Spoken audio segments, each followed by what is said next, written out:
dear friends, Gabriel Roth, the Roth family, colleagues. My topic this evening is Lian Roth's attitude toward three languages: Hebrew, English, and Arabic.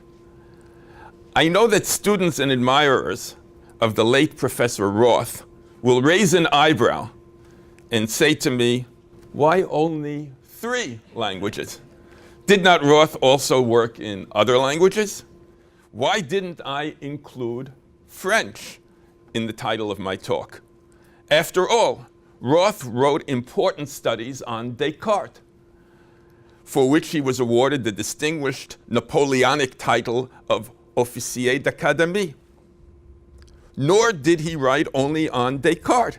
He wrote also on Albert Camus. In fact, he wrote the first major essay on Camus as a philosopher. And why didn't I mention in my title Greek and Latin? Lian Roth on Hebrew, English, Arabic, French, Greek, and Latin. Would have made it a little difficult for Professor Morgan to introduce the title. Nor did he write only on Descartes. Roth was an expert in classical philosophy. He taught this subject for many years at the Hebrew University of Jerusalem, wrote the popular book in Hebrew, Guide to the Study of Greek Philosophy in 1939, and he translated into Hebrew selected books from Aristotle's Metaphysics, Nicomachean Ethics, and Politics. Furthermore, why didn't I mention German? True, Roth was not especially fond of the abstract and convoluted German thought, but he was an adept in it. He spent 1921 doing research in Zurich. And what about Dutch? Roth made an important contribution to the study of the Dutch scientist Christiaan Huygens. I have chosen to speak about only three languages, Hebrew, English, and Arabic, because those three languages, in Roth's judgment, had a critical role to play in the building of the land of Israel and the state of Israel. Let's begin with Hebrew. Roth completed his graduate studies with honors at Oxford in 1922 in three different disciplines, which I believe was either unprecedented or almost unprecedented in the history of Oxford, that someone did a doctoral studies in three different areas: in philosophy, in classics, and in post-biblical Hebrew, namely rabbinic and medieval Hebrew. His first academic position was as a lecturer in philosophy at the University of Manchester, where he taught from 1923 to 1927. In 1928, he was appointed associate professor of philosophy at the brand new Hebrew University of Jerusalem, which had opened in 1925. And he assumed the Ahad Ha'am chair. He and Samuel Hugo Bergman were the first two professors in the university's Department of Philosophy. Before he appointed Roth to his professorship, the chancellor of the Hebrew University of Jerusalem, Dr. Judah Leib Magnus, corresponded with him in order to determine if he was appropriate for the position. The correspondence was carried out in English in 1926. Magnus, who was a thorough person, did not ask Roth merely for a CV, a list of publications, and one or two letters of recommendation. He asked Roth a difficult question: how, in your opinion, should philosophy be taught at the Hebrew University? Roth replied to this question with a fascinating document, which was included in the appendix of Jan Katsu's doctoral dissertation on Roth in 1997. Roth latched onto the word Hebrew in Hebrew University and began his reply with a question of his own. Now, he said, if our language is fundamentally, and I often suspect incurably, unsympathetic towards the abstract, how can we dream of philosophy at the Hebrew University at all? The Hebrew language doesn't suffer the abstract. Right? This is the big problem in doing philosophy in Hebrew. Hebrew doesn't like abstract terms. To this question, Roth gave two answers. First answer: philosophy in Jerusalem does not have to be exactly like philosophy in ancient Athens or philosophy in modern Europe. And I quote, "The European mind," writes Roth, "has been led astray by its facility in its use of abstractions. And we would welcome a language for philosophic thought in which abstractions are only manufactured with pain." In his book on Spinoza, which appeared 3 years later, in 1929, Roth wrote that Spinoza had a horror of abstractions. In Roth's eyes, Spinoza was a Hebrew philosopher, and his thought was fundamentally Hebrew.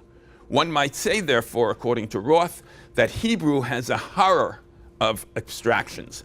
And precisely for this reason, it is very suitable for philosophy, perhaps even more so than German, which has too much affection for abstractions.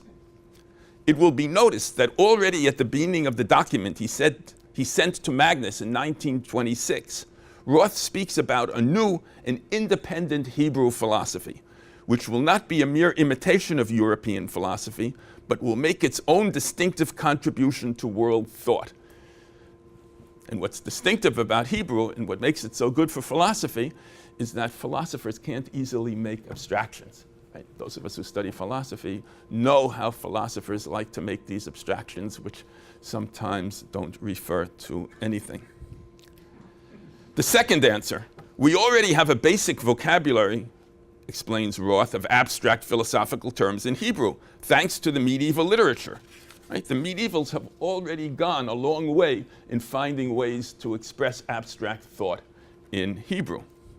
Roth points here to medieval Jewish philosophers who wrote in Hebrew, the greatest, he said, being Gersonides and Chazdai Kreskas. He points also to the excellent translators like the Ibn Tibbon family, who translated philosophic classics into Hebrew.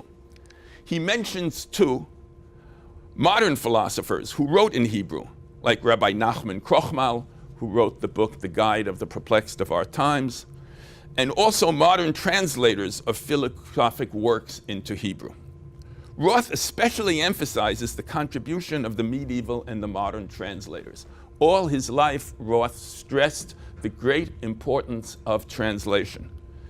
Translation, because the translations, the translators, compelled Hebrew to grapple word for word with the grand philosophic systems and with the various sciences, and thereby developed it and expanded it. This is a theme that comes again and again in Roth, that when you translate, you force the language to grapple with problems. If I want to write a philosophic book in Hebrew and I can't think of a term in Hebrew that's fitting, I just can say something else instead. I can write about it. No one's going to know that I'm skipping over a subject that was in the back of my mind. But if I'm translating a book, I can't skip over anything. If I want to be a responsible translator, I have to translate every word and every idea. And that forces Hebrew to come up for a word for every word and for every idea in the philosophic, the scientific, and the literary traditions. Thus expanding the language. These translators were forced to coin new words, and they did so with exceeding skill. From the exceptional work of the Hebrew translators throughout the generations, Roth drew a practical conclusion. We must today, he's writing, remember, in 1926, continue with renewed emphasis the work of those great Hebrew translators. We must too translate the most important philosophic works into Hebrew in order to challenge the language, to test it, to expand it. I quote, "In this age of transition, as in the medieval period, the greatest services to the Hebrew language, the greatest services possible to the Hebrew language are to be done in the field of translation." Not the poets, not the novelists, the translators are the ones who are doing the great revolution in modern Hebrew. We must know what the language is capable of. And only by translating all the great works of philosophy and science and literature into Hebrew, can we know what Hebrew is capable of. I recall the statement of the first editor of Nietzsche into English, the first editor of the English works of Nietzsche into English, Oscar Levy, who said that Nietzsche can be translated into English because English has the King James Bible, which prepared English to receive Nietzsche. You can't translate Nietzsche into French because they don't have such a good Bible translation. They don't have a classic Bible translation of the Old Testament. That's at least what Oscar Levy thought in the late 19th century. Roth practiced what he preached. Soon after he arrived in Jerusalem in 1928, yes, Magnus did give him the job. Soon after he arrived in Jerusalem in 1928, he founded the series Sifrei Mofet Philosophim, Philosophical Classics, which still exists today. In this series, there appeared in Roth's time books by Plato, Aristotle, Maimonides, Descartes, Pascal, Leibniz, Locke, Hume, Berkeley, Rousseau, Kant, Mill, Russell, and many others. Roth himself translated some of the books and edited most of them. Indeed, Roth believed in the importance of translations in order to prepare Hebrew for use in advanced philosophical analysis. However, suddenly, in the middle of his comments about the importance of the Hebrew translators and their translations, he stops and he writes, this is in that same document that he sent to Magnus, in the middle of praising the translators and the importance of challenging Hebrew, he stops and he writes, "It is possible that the true line of Hebrew philosophical development lies not in the modernized language or in what the translators are able to translate, but in the ancient language and in what the translators cannot translate." In other words, the secret of future philosophic creativity in Hebrew may perhaps not be found in the revamped, modernized Hebrew, which is similar to European languages, but in the ancient Hebrew, which differs from them. Roth loved the Hebrew Bible and its thought, and wrote extensively on biblical subjects all his life. He was convinced that the Hebrew Bible has an importance not only for religion, but also for philosophy. So he was thinking of a new Hebrew philosophy in Jerusalem, which would somehow develop the prophetic insights of the Hebrew Bible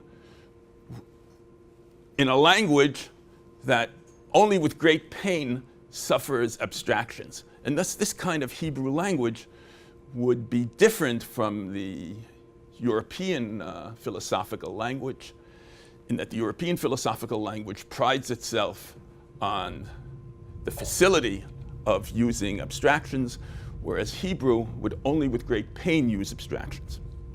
Allow me now to quote one more statement from the document Roth sent to Magnus in 1926. I quote, "Immortality is denied to any product of the Jewish genius which was not written or at least turned into Hebrew. The medieval Jewish philosophic books that were written in Arabic and translated into Hebrew, such as Saadia Gaon's Book of Beliefs and Opinions, or Judah Halevi's The Kuzari, or Maimonides' The Guide of the Perplexed, were absorbed as an integral part of Jewish literature, whereas those philosophic books that were written in Arabic but were not translated into Hebrew were largely forgotten. For example, the great poet and philosopher Solomon ibn Gvirol's Fons Vitae, which we have in Hebrew only in an abridged version, we don't have a translation, never was really accepted, even though Ibn Gvirol was accepted as perhaps the greatest medieval Hebrew poet.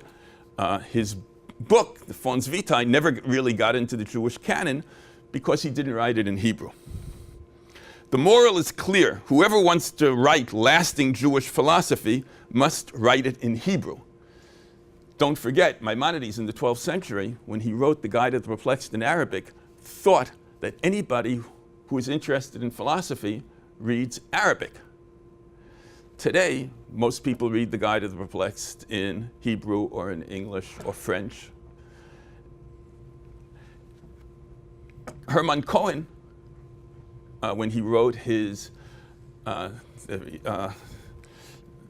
the religion of reason out of the sources of Judaism, wrote it in German, right? Because he thought that anybody who's interested in philosophy knows German. Now the scholars in Germany are writing in English so that people will understand them. But if they really want eternity, they have to write in Hebrew. Just last week, I was at a conference with some of us here in Hamburg at the University of Hamburg. And the conference was an international conference, and it took place in English. Right? Even though until World War II, anyone who was interested in philosophy had to know German, and the English speakers who wanted to have their works known throughout the world had to write in German.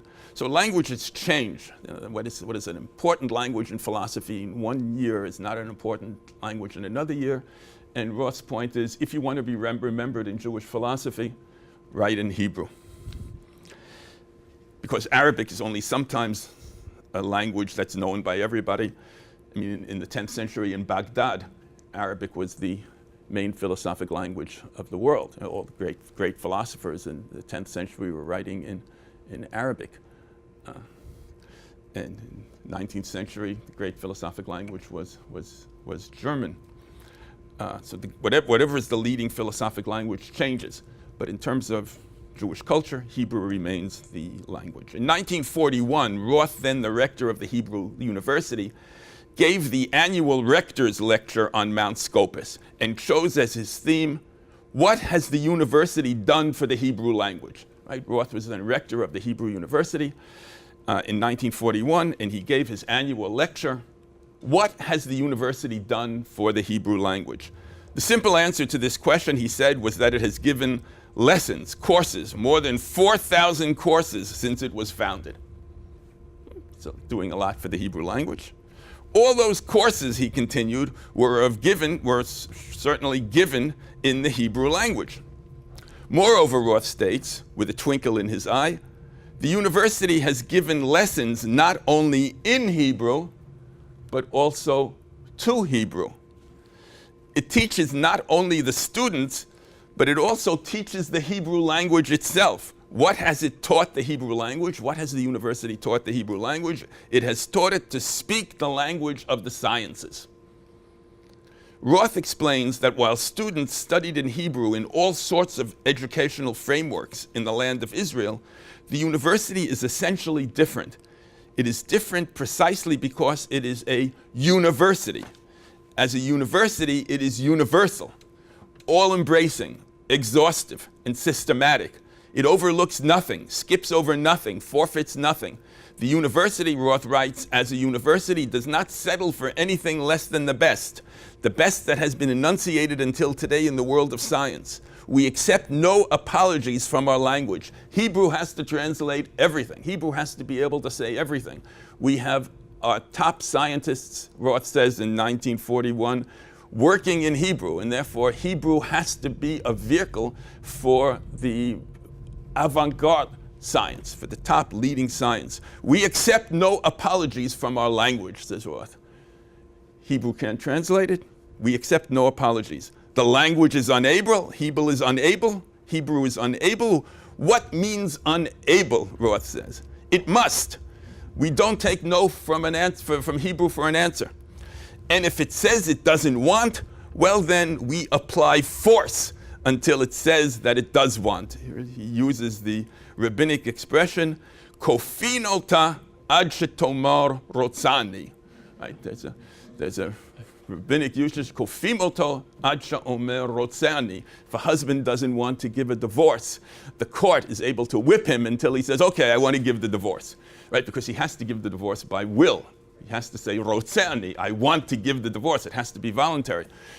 So you whip him until he says, okay, I'll give the divorce. I want to give the divorce. And Roth says, that's what we do to Hebrew. We force Hebrew until Hebrew says, okay, I want to translate those scientific terms. When the teachers and students at the university force Hebrew to speak the language of the sciences, it develops, becomes stronger, and expands, and indeed speaks the language of the sciences.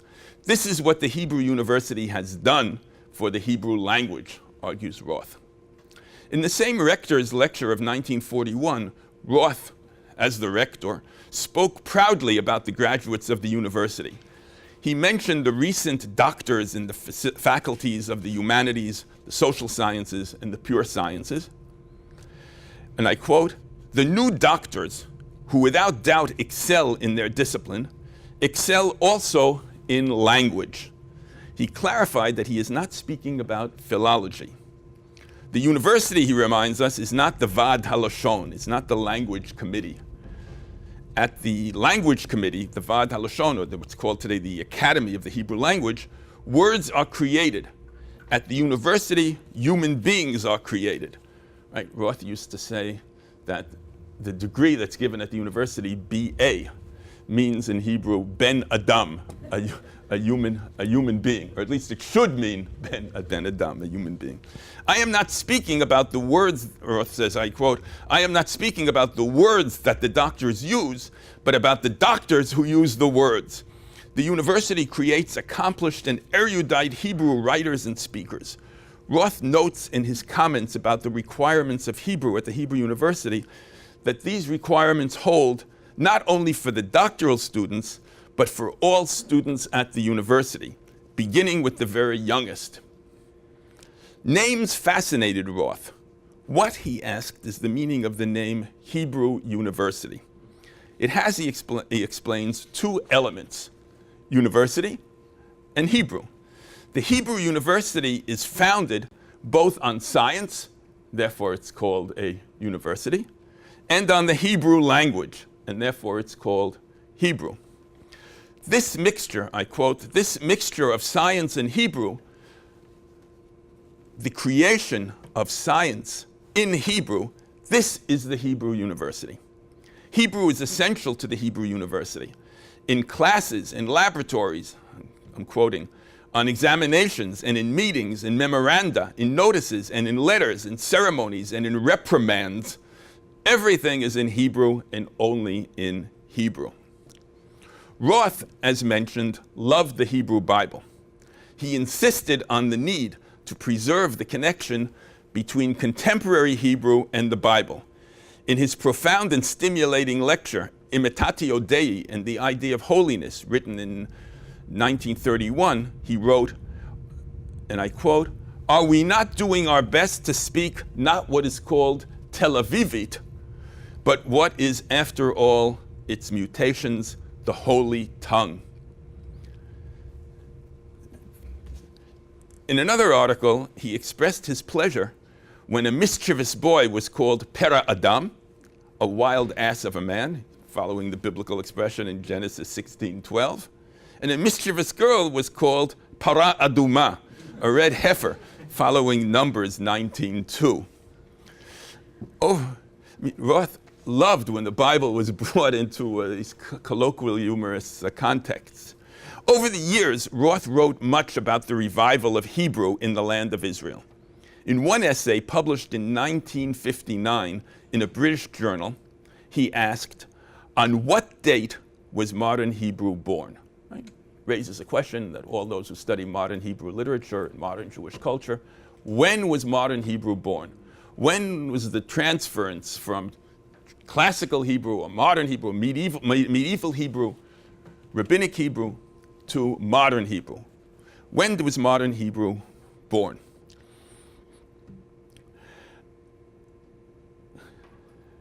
When precisely did the transition from traditional Hebrew to modern Hebrew take place?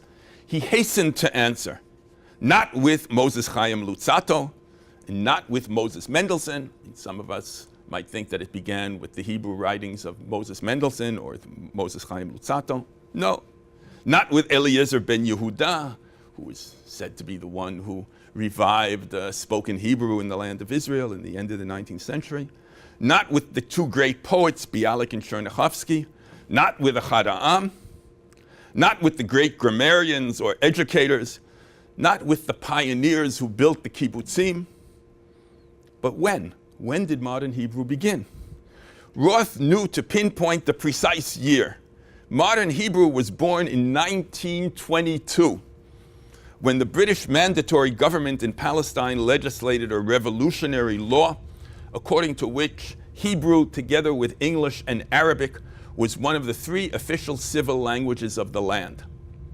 Pursuant to this law, every document, statute, governmental directive, legal procedure, ceremony, speech, or public notice all had to be formulated in Hebrew and written in R-square letters.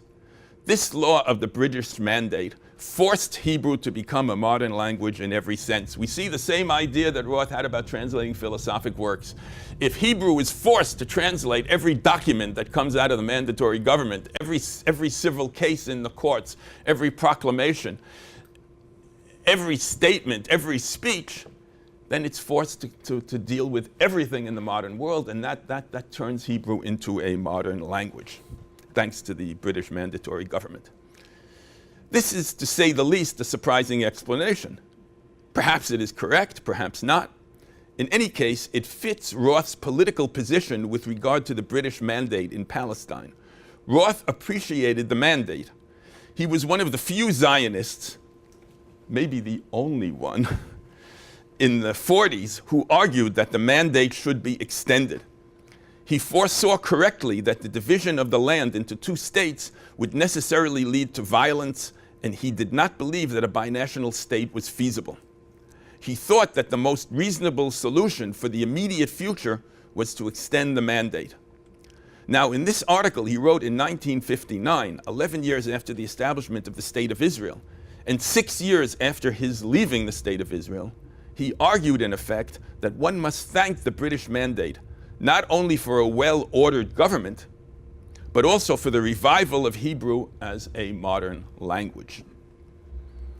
Before I move on now to Roth's views about the English language, I must say some words about the difference between his attitude toward Hebrew and that of the current leaders of the Hebrew University of Jerusalem today. I'm just an emeritus. I'm not a current leader of the Hebrew University. In January 2013, the Senate of the Hebrew University decided to make a change in the regulations regarding doctoral dissertations. According to the original rules, going all the way back to the late 20s, a student had to submit his or her dissertation in Hebrew unless there were reasons justifying writing the dissertation in a different language. For example, someone writing on Catalan literature might claim that there are not enough readers in Hebrew who can judge the thesis, or maybe the subject is so esoteric that it can only be written in Catalan. So you could give an argument and it would be discussed by a committee and you would be given permission to write your dissertation in Catalan. According to the new rules, a student has to write the dissertation, quote, in Hebrew or English. Thus, the two languages are equal. Hebrew has lost its birthright at the Hebrew University. The president of the Academy of the Hebrew Language, Professor Moshe Bar-Asher, sharply criticized this new change in rules. He described it as resulting from, quote, an inferiority complex, and said that it is, quote, a serious retreat from the direction that was set by the founders of the Hebrew University. Without a doubt, it is a serious retreat from the direction that Lian Roth set when he served as rector of the university. Let us now turn to Lian Roth's views about the English language.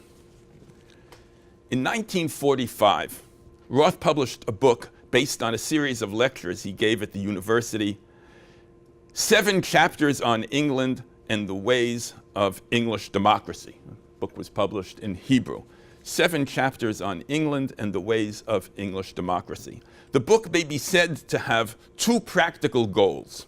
1, if the British mandate continues, we should know how to get along better with the culture of the government.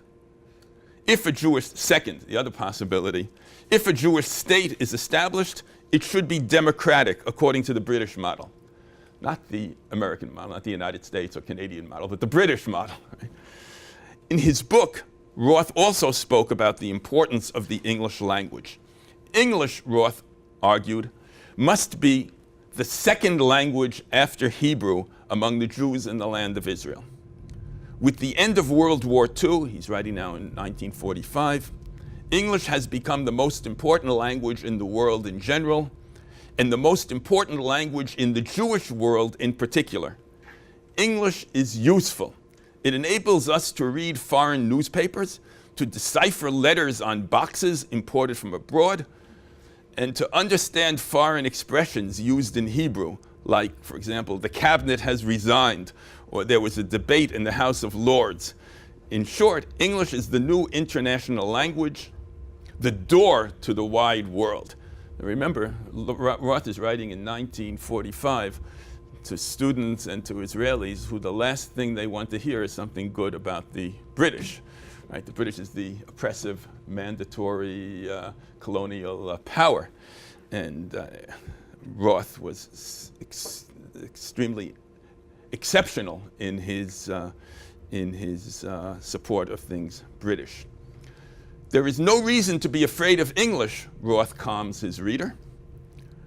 And there was a lot of opposition, of course, to English among the students. They didn't want to study English. The Israelis didn't want to have anything to do with English. Roth says to them, don't worry, there's no reason to be afraid of English, Roth calms his reader. One doesn't study English in order to become English. At this point, Roth makes an extremely interesting remark uttered from the standpoint of a Palestinian Jew who was not English. Of course, Roth was a Palestinian Jew who was very much British. But he said, no, he writes from a standpoint of someone who is not. He says, and I quote, "The English, like people of any nation, have their advantages and disadvantages." And Roth continues, if we wish to change our skin, we might perhaps choose to be English and perhaps not. However, quote, this choice is not before us, for we already have chosen or have been chosen. We are Jews and we have returned to the land of our fathers in order to rebuild Jewish life, and an essential part of that life is our language, Hebrew. English for us is a second language, a foreign language. Moreover, Roth adds, the standard bearers of English culture today, after World War II, are the conscience of the world. And what is their conscience? Their conscience is the Bible. I quote, this conscience, once upon a time, was created by us, the Jews. Again, the Bible-centeredness of Roth. He always returns to the center of the Bible. The Bible is the center. English morality is biblical morality, our morality. Therefore, when English is taught in our schools, there is only one book that is truly necessary to teach. Right? Here Roth is giving advice. When we teach English in our schools in the land of Israel, there's only one English book that it's really important to teach. No, it's not Shakespeare. No, it's not Milton. It's the King James Bible. Right? That's the one book that it's important to teach in English. This is no joke, writes Roth. We are partners with the English, and the written contract that binds us is the Bible. Around the Bible, we can unite with the British without worrying about our assimilating to them. The opposite is the case. They have to worry about assimilating to us. Now I move on to the third language to be discussed, the Arabic language. Roth did not have a command of Arabic. I don't think that he was required to study Arabic in the course of his studies at Oxford. He studied post-biblical Hebrew, and I don't know, was he required to take a course in Arabic? I don't think so. Roth he certainly did not have a command of Arabic. When he edited Rabbi Moses Ibn Tibbon's Hebrew translation of Maimonides' Arabic book on logic, Milot HaHigayon, which appeared in 1945, he availed himself to the assistance of Professor David Tzvi Bannett, who compared the Arabic text for him. In the years before the proclamation of the State of Israel, Roth, as we have seen, spoke about English as the second language among Palestinian Jews, and did not mention Arabic in this connection. Furthermore, he had a fear of Arabic culture and wrote once, and I quote, "We are confronted in the East with the danger of Levantism." Nonetheless, on the eve of Roth was really very worried about the problem of establishing democracy in the land of Israel, in the new state of Israel. First, he was worried because the land of Israel is the Jews and Palestine is in the Levant, where there are no democracies. Second, the majority of the people in the country have come from Eastern Europe, and they're not democratic. They come from non-democratic countries. So the only ones in the country who know anything about democracy are the few British Jews who have come from Britain.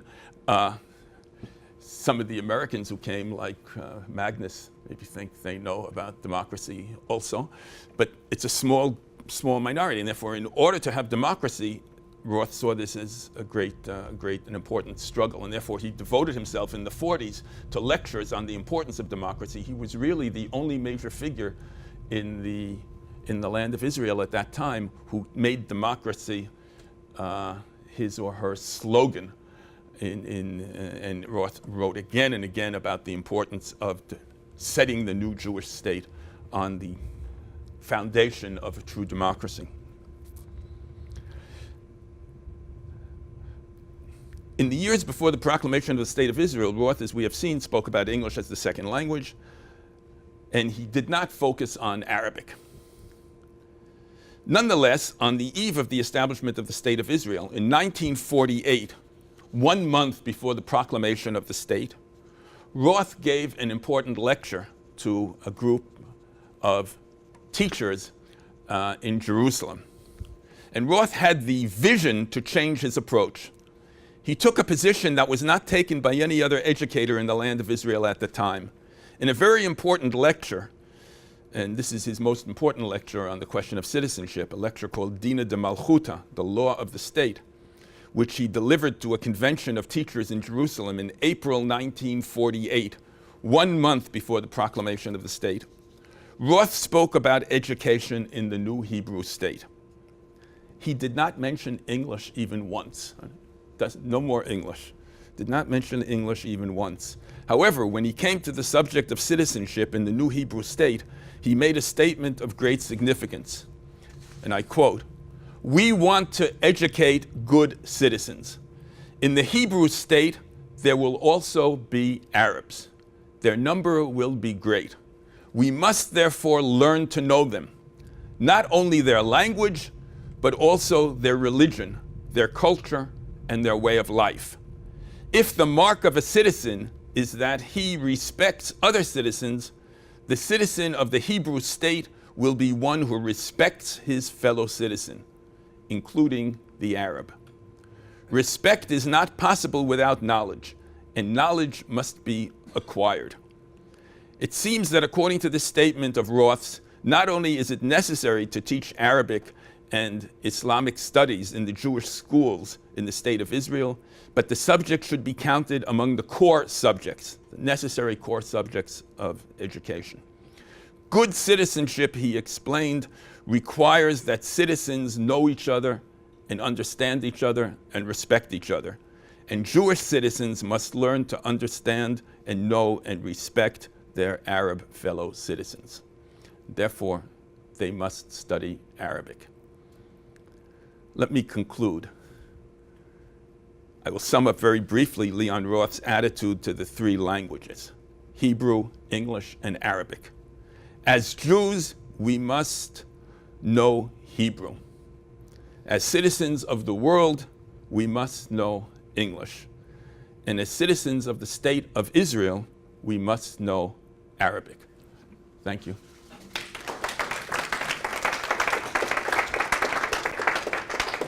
Sure.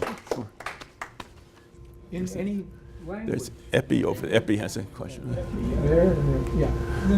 Actually, this last statement that you made, and you stress on Arabic, one would think that now... Stand up, maybe? One would think that now, at this present time, the need for Arabic language in the state of Israel for Jews would be appealing both to the right and to the left for a variety of reasons. Is there anybody using Roth for this argument these days? Does anybody remember Roth? Well, let me say that you're absolutely right.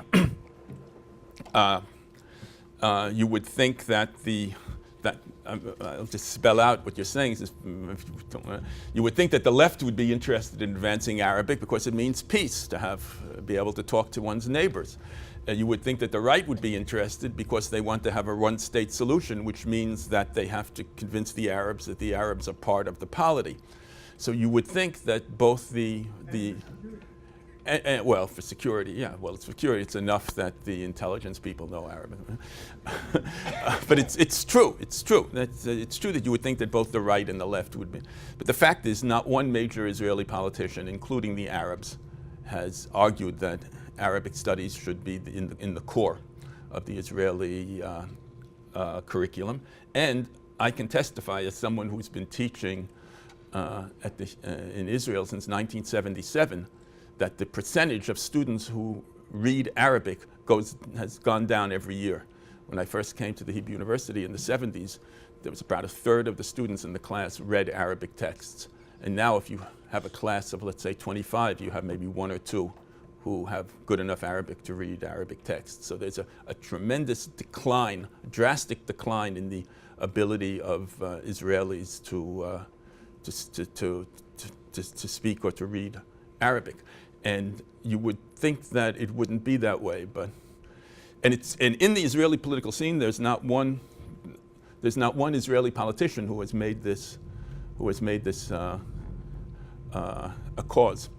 So it is strange, but Roth's position has not been found. I mean, Roth's position is not based on an Arab. He wasn't an Arabist. He wasn't particularly versed in Arabic culture. His position is based purely on citizenship. We're living with the Arabs in the same state. We're equal citizens, and therefore we have to know Arabic. It's based 100% on the principle of good citizenship. One can say that these principles of good citizenship are not respected today in the way that Roth did. But Roth was exceptional in his own time, with his views, and he's certainly exceptional still today.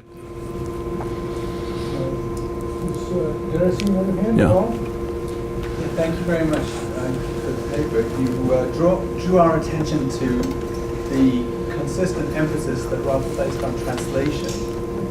And I'm wondering if he says more about why exactly that is. I can think of a few different justifications. I mean, one would be, some of these you hinted at, but one would be that certain content is just not available in the language. If you have to start speaking German or English to do quantum mechanics, that's a problem. So we won't be able to do it in Hebrew. Another is that once you extend the expressive power of the language, then other things become possible as well. And you see that with the translation of the Bible, the King James translation. English becomes capable of Shakespeare and various other things. A third possibility is that the very process of translation gives rise to a sort of critical reflection. The first known philosophical discussions in Jewish philosophy have to do with the translation of the Hebrew Bible into Greek. I'm sure there are other things as well. So I'm just wondering if there's more that you could say about which, if any, of those justifications for focusing on translation. Roth? Right, thank you. I think Roth would agree with all three justifications, but what's basic for him is the love of Hebrew. He wants Hebrew to be a fully modern, scientific, literary language in the full sense of the word. He simply loves Hebrew. And just as if you love your children or your relatives or your wife or your husband, or you want them to have the best education possible and to be able to express themselves well, I think Roth loves Hebrew, and he wants Hebrew to be able to express itself in the best possible way. And in order to do that, Roth really believes that the way a language develops is by being forced to translate. And I see it as a question of love, more than the pragmatic question of, well, our students have to read something, so we'll translate the books. Sure, that's true too. He did found the classics in philosophy series at the Hebrew University, which published all the great classics in the history of philosophy in Hebrew, and that's certainly necessary so that students at the Hebrew University and other Israelis will have books in Hebrew to be able to. But his main reason is the love of Hebrew. He was motivated by a love of Hebrew and the desire that you should be able to say everything in Hebrew. Larry? 2 points. You mentioned Roth believed that philosophical work Jewish philosophical work can only achieve immortality if it's written or translated into Hebrew. In that case, it's ironic that his last major work, Judaism, a portrait, which may be his major work on Judaism in many fine essays, but as a whole work, he wrote in English, and to my knowledge is still not translated into Hebrew, which might be a worthy project for the Roth Foundation. But the second, I can always suggest projects for other people to do. The second point is, which I sort of find ironic, we had discussed earlier in the day about Roth's attitude to politics, as emphasizing pluralism and democratic discussion and debate. And one of the issues was that sometimes in politics, as opposed to university, at some point you have to take a decision, the polis, the government, and has to enforce it. And the whole issue about force and violence, which Roth doesn't really discuss, and it's sort of ironic that the place he does discuss it is in terms of language. We force the language, which really, still is metaphorical.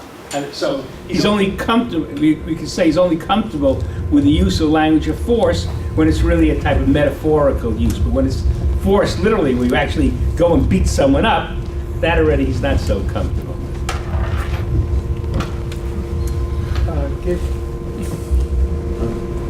In your very interesting and instructive lecture, you mentioned that a translation of the initials B.A.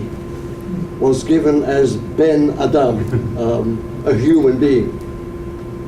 Was there any translation of M.A.? No, the real translation of Bet Aleph is Boger Universita.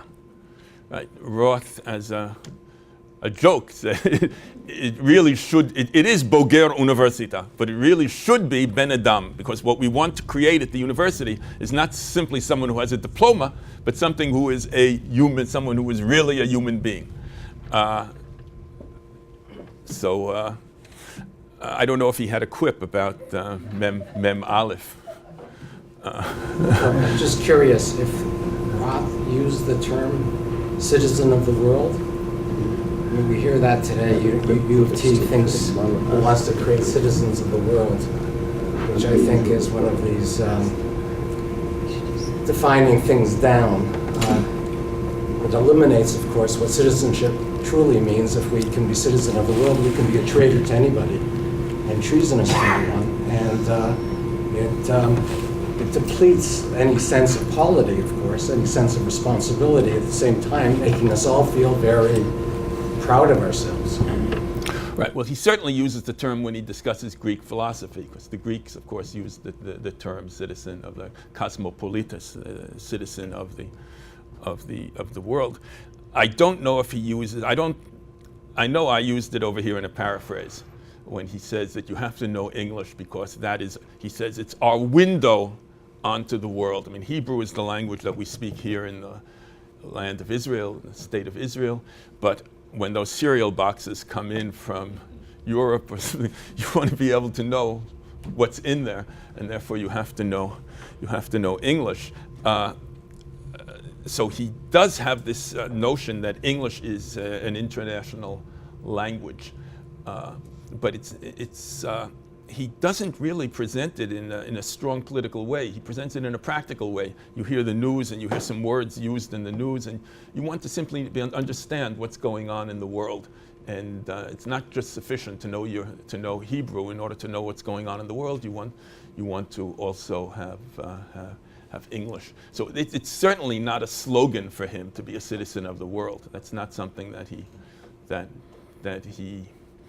holds out as a goal.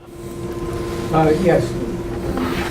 You wrote about it recently. I was wondering if Lian Roth foresaw, because he was so prescient, the division of modern Hebrew from the biblical and from the medieval and the problems that's creating. Right. He was certainly aware of that, and then in a line that Larry Kaplan quoted in a session that we had earlier today, there's a place where he says, in his essay on the imitation of God, he says, "We're trying our best. We're making our best effort to speak Lashon HaKodesh and not just Tel Avivit." So he's aware that there's this tension. On the other hand, in terms of creating new words, he was not a purist in the sense that he thought that Hebrew could get on simply with a biblical or Mishnaic vocabulary. He was extremely in favor of creating new words, and that's the whole. And he saw, in particular, that was the task of the translator. If the translator comes upon a word that is missing in Hebrew, then the translator has to find a way to create a new word, either by basing himself or herself on previous Hebrew roots, or by importing a word from another language. So he was not a purist in that sense. The opposite is the case. He says that the great contributors to the development of Hebrew are the translators who are creating new words. But he was very happy when those new words were connected to somehow connected to their biblical roots. So I was wondering if you can say a little bit more about his attitude towards binationalism. Raphael Lowy, in the little biographical sketch, associates him with Geshem Sholem and Knut Magnus and Huber as someone who wanted an Arab-Jewish partnership, and so I assumed that meant that he belonged to Brit Shalom or Ichud or something like that. And do you know anything about his relationship to those groups? But I was surprised if you said that he opposed binationalism. Maybe that's in a certain state. Well, I can quote an article that I myself wrote that said that Lian Roth belonged to Brit Shalom. It has since been proved that was a mistake.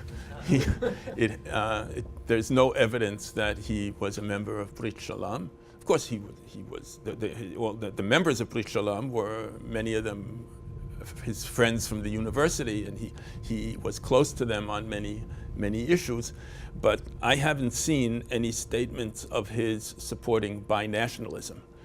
And the one thing that I do know in terms of an immediate solution in 1947, he was completely in favor of extending the British mandate, and he held that if a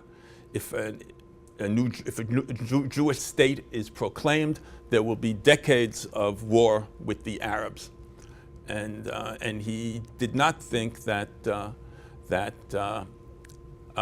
binational state was feasible. He thought that the most feasible solution at the time was to prolong the British mandate. And as I say, he may have been the only Zionist who, at the time, who thought. I don't know anybody else who thought that. Maybe he came at that time. He came to the He came to the United States to raise money for the Hebrew University, and he gave a talk saying that the mandate should be extended. In the middle of while he was raising money for the Hebrew University, someone asked him, and he said, "It's in Jan Katz. It's in the appendix to Jan Katzu's doctoral thesis. You can see the documents there." And he was giving a talk in California, and he came to raise money for the Hebrew University, speaking about the Hebrew University, and someone said, "By the way, what about what's going to be with the new Hebrew state?" I mean, he says we should extend the mandate, and there was a big scandal. It made the headlines, and they wanted to fire him from the Hebrew University, and it was a big right. Maybe you want to say something about it. Yeah. That was an extremely unusual position. I'm almost afraid to say that one can argue in hindsight that he was right. If I said that, they may fire me, because they can't fire me because I've already retired. So the best thing about being retired is they can't fire you. But it was a reasonable position at the time, even though he was the only one who held it. I think it can be defended in historical hindsight. Professor Harvey, you spoke about the difficulty is expressed in philosophical abstractions in Hebrew. I wonder if you could give some examples of philosophical abstractions that cannot be expressed or are very difficult to express. Well, Hebrew originally didn't have a word. In Greek, they have to'on, right? And there are words, all kinds of words in Hebrew, in Greek, and in the European languages for being, different words meaning being. Hebrew doesn't have a word for being, but the medieval philosophers created words like, and you have the same problem in Arabic, by the way. So the Arabs created a word mahia, and the Jews, the Israeli translation made mahut. So you have a completely new word, mahut, and so you have kamut for. So all these words all these philosophic words don't exist in the Bible and the Talmud, and they were created by the medieval Hebrew writers. Words for form and matter, and Aristotle's 10 categories, and words concerning being and substance and essence. These are all words that you don't have in the Bible, and you don't have in rabbinical literature, they were the medieval translators created them. In many cases, they created them following the Arabic translators. For example, the Greeks have a term syllogism. There's no term in the Bible for syllogisms. The Arabs, there's no term in the Quran for syllogisms. The Arabic translators took the word qiyas, which is a kind of an analogy in legal writings, and they turned it into a word for a logical syllogism.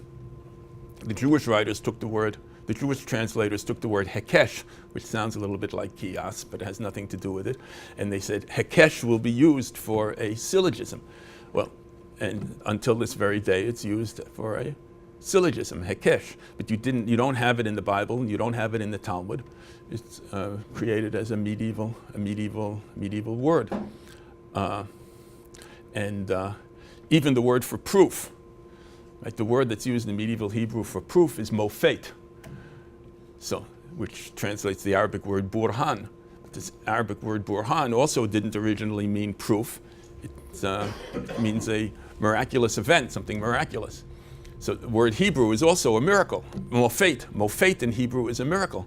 And there's an interesting question in the poem, Merali, you remember this? Remember in the poem by Ibn Gvirol, when the teacher Ibn Gvirol says to his student, be a mofet, right? Or acquire a mofet. He says to him either tana mofet or k'nei mofet, according to the two different. What is the teacher saying? Is he saying to the student, be an example? Or is he saying, get a proof, get a philosophical proof? And there's a debate about it. Some people interpret it, and Ibn Gvirol is saying, well, he wants the student, he's explained to the student the philosophic secret, and he wants the student to prove it in metaphysics or physics, to get a mofet. And other people say, my colleague Yehuda Liebes says, no, you can't interpret the poem that way, because the word mofet didn't take on the meaning of a philosophical proof until the late 12th century. Or even 13th century, with the translation of the Guide of the Perplexed, when Mofet became the official translation of Burhan. So there are all these philosophic words having to do with being and essence and substance, and the logical terms don't exist either in the Bible or the rabbinic literature, and they had to be created anew. We have a couple of hands.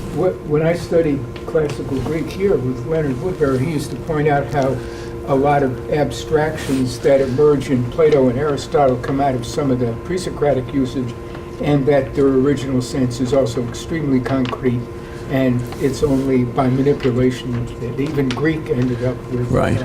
The only advantage of the Greeks is that they did it first. Right. We have two more hands, but Gabriel. Thank you. So really just following up that and something I asked earlier, there seems to be a tension. I wonder kind of to what extent did Lian Roth value Hebrew's concreteness? Because it seems that, again, the whole translation project, especially now that you bring in this language of forcing, it's a dilution of the thing that he seems to find to be the main characteristic of Hebrew, namely its concreteness. So, and a way I wonder how this relates to his thought that Jewish philosophy, for want of a better term, that is in Hebrew is eternal. Is the thought that if you do philosophy in Hebrew, there is something genuinely Judaic about it, precisely because the way the language forces you to be concrete. It's very different to Greek philosophy. So I'm just kind of wondering how this all fits together, and did he value the concreteness? Did he not? Was this a way to be authentic? Why did he not fear the translation project then? All these things are true. He loves biblical Hebrew, but he realizes that you can't do philosophy in biblical Hebrew. And therefore, I think in terms of all languages, when we speak English, we know that there are different layers of English, and there are some people who can't read Shakespeare. And sometimes if you make allusions to Shakespeare, you'll notice that some of your students know what you're talking about, and some of them say, what does that mean? Right? So different people who speak English, some people can have a command of that 16th, 17th century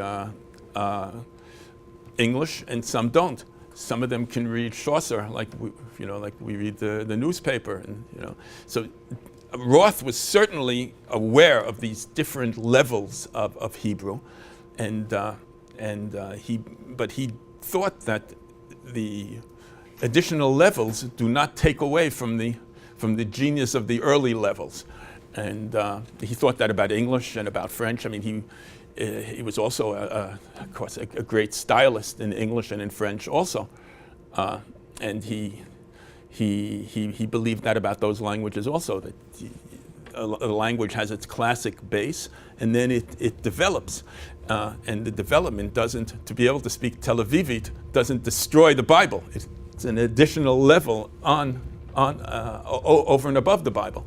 And a good Hebrew speaker today speaks Tel Avivite, but also is able to speak Tanachit. Yes. Can you speak a little bit about Lian Roth's personal writing style in Hebrew, and to what extent he might have taught Hebrew a specific words or way of writing philosophy, right. or even taught Hebrew some of his English sensibilities?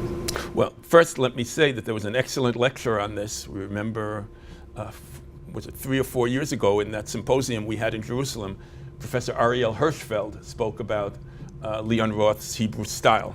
Remember that excellent talk that was given. Was that ever published? Not that I'm aware. No. Well, we should try to get him to give us the text and put it on the site, because he gave a very fine analysis of Roth's style. Roth's style was certainly, he has an excellent Hebrew style. Anyone can see that by reading it. He has an excellent Hebrew style, but he also has a very direct and simple Hebrew style, which reflects the sensibilities of the English language as opposed to German. He did not like the convoluted style of German, and he didn't like the Hebrew of most of his colleagues, which was on the German convoluted model. So he tried to write in a simple, educated Hebrew. His Hebrew has lots of allusions to biblical and rabbinic and medieval layers in it, but it's written in a simple, direct way, and therefore it's a pleasure to read. He had a very elegant and clear philosophic style. I think we'll take one more comment. Going on to your question about the concreteness of it, there's something in the concreteness of Hebrew that should be preserved and lauded and developed, that makes it distinct and not just a part of a primitive development. Is it something along the lines of Judaism's total respect for the here and now and the physical existence being real, not ephemeral, and that the spiritual combines with this very real concreteness, where Judaism really, the concept of kadosh, and is really the wellspring, the main understanding of love. I think Leon Roth would be very happy with that comment, that Judaism is concerned with this world, the concrete facts of this world, and living in this world. And therefore, a danger of philosophy, of European philosophy, and he hints at this, not as much as some of the other European writers, that German philosophy was in, you find this in Levinas, you find it in Fackenheim, you find it in Hans Jonas, and you find it in Buber, the idea that German philosophy, and Rabbi Soloveitchik, that German philosophy was in some sense partly responsible for allowing the Nazis to take. You have it hinted at also in Roth, that if philosophy is not able to speak simply and to stand up against romanticism and mysticism, there's no other element in society that can do it.